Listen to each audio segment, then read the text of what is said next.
পাবো। আচ্ছা, কারা কারা তুলসীর মালা পড়েছেন একটু হাত রাধে রাধে হরি বল। ভালো করে তুলবেন। দেখি দেখি, হাত নামাবেন না, আমি ঘুরতে ঘুরতে হাত নামাবেন না। দেখি হাত কোথায়? মালা তো আছে, মালা থাকলে হাত হয়। হ্যাঁ, আর ঠিক আছে, সুন্দর। এবার কারা মালা পরনে হাত তোলো।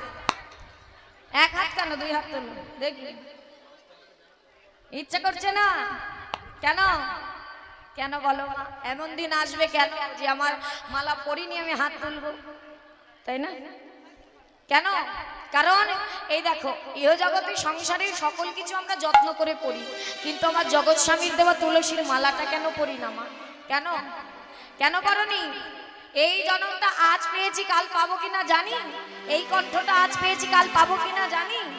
তাহলে আজ এত সুন্দর জন্মটা ভগবান দিয়েছে, তাহলে এই কণ্ঠে যদি তুলসীর মালা না পড়ি, তাহলে কিন্তু এই জন্মটা বৃথা হয়ে যাবে, রাধে রাধে এই জন্ম পাওয়াই বৃথা হয়ে যাবে। তার নামে যদি এই তুলসীর মালা গলায় না দিই, কারণ প্রত্যেক দিন কিন্তু আমরা গোবিন্দের সামনে যাই, যাই কিনা? কেন? গোবিন্দকে সেবা পূজা দেওয়ার জন্য। এই যে ভগবানের সামনে আমরা যত ভালো ভালো প্রসাদ দিই না কেন, তার উপরে যদি একটা তুলসী পাতা না দিই, কথাটা অন্তরে নিতে হবে, একটা তুলসী পাতা না দিই, তাহলে সেই প্রসাদটা কিন্তু গোবিন্দ সেবায় লাগে না। লাগে? তাহলে তেমনি এই দেহটা কিন্তু শুধু সংসারের জন্য আসেনি, এই দেহটাও এসেছে কৃষ্ণ ভজিবার তরে।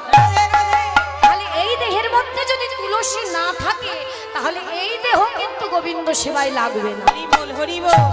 এই দেহ কিন্তু গোবিন্দ সেবায় লাগবে না। প্রতিদিন গোবিন্দের সামনে যায়, কিন্তু সে কিন্তু বড় দুঃখ পায়, আমরা কিন্তু বুঝি না কেন?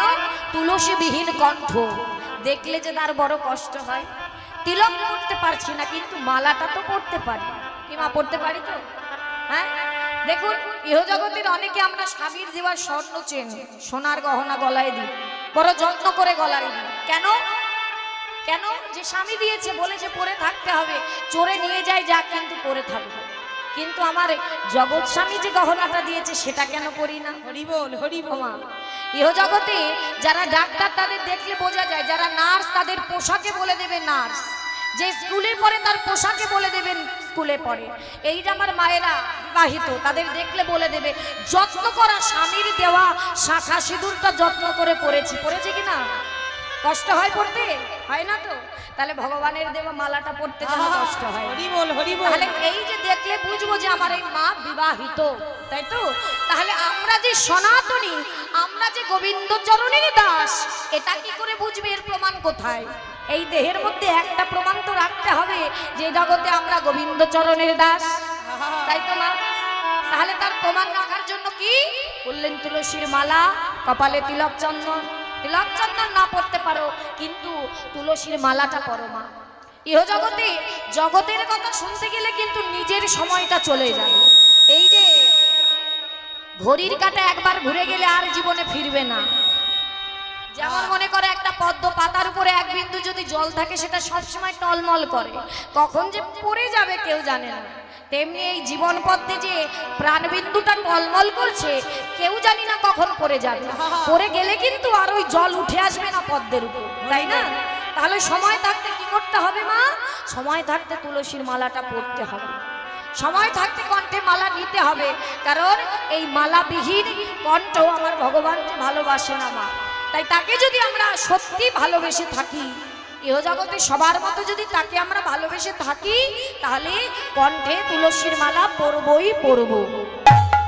কি মা, কারা কথা দিচ্ছেন একটু হাত তুলুন দেখি, কারা পরবেন মালা? যারা পরনি কি পরবে তো?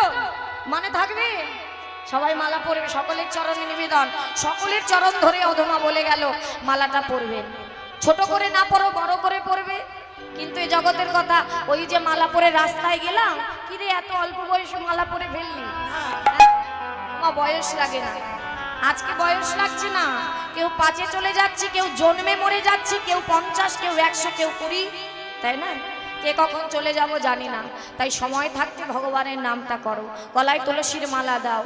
তাই সকলের চরণে অধমা নিবেদন করে গেল যে যতটুকু পারবি, বেশি দাম নয়, হয়তো 10 টাকা 20 টাকা দাম। ইহজগতের এই সোনা, এই যে স্বর্ণ গলায় দিয়ে রাস্তায় বেরালে এই জগতের চোর তোমার পিছন ছাড়বে না। আর এই স্মরণ, এই যে তুলসীর মালা গলায় দিয়ে যদি তুমি পথে চলতে পারো, কৃষ্ণচোর তোমার সঙ্গ ছাড়া হবে না। তাই তাই কি করতে হবে? তুলসীকে যদি রাধারানী জড়াতে পারে, তাহলে আমাদের কোথায় রাখতে হবে? বললেন তুলসীকে একেবারে তুলসী রে, তুলসী রে, মাথায় করে দিতে হবে।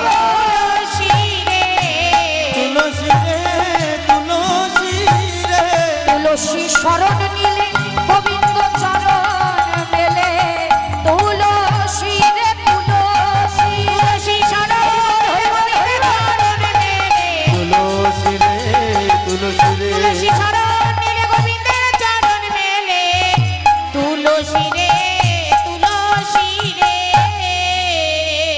তাই মালাটা হাতে করে নিয়ে তুলসীকে বলছে, ও তুলসী চলে যা, আর দেরি করিস না। কর্পূর তাম্বুল বটিকা মিশ্রিত তার হাতে দিল, এইটা আমার বধূর বদনে দিবি। হ্যাঁ, তাই কি বলছে? বলি কাননে গমন করহ